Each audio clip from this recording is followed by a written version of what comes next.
Soomaaliya dunyada ehel iyo sokeeyo saaxiibo kuma laha siyaasado guracan oo dhanna aanu soconiyo waxaa jira saluug weyn abwaan horaa sifeeyo suugaan facweyn buu ku sargooyay sheekada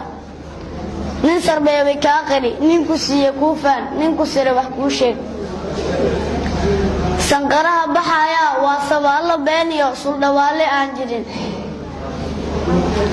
sareedada dhex jiiftiyo sinta ay ku taalbaa sabab looga dhigayaa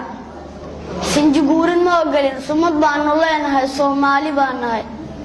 waa su'aal shacabka halkaan saarka joognaa maxay sigasho dhaantaa haddaynaanu sarkeen Soomaali weyn oran ma dadka la sugayaa madaxdan sabi u galay hadday sabata bixiyaan saamiya dameer dhali Soomaaliya dhamaanteed waa sabab barwaaqo beri hore la saamiyay seefaha qarsoon iyo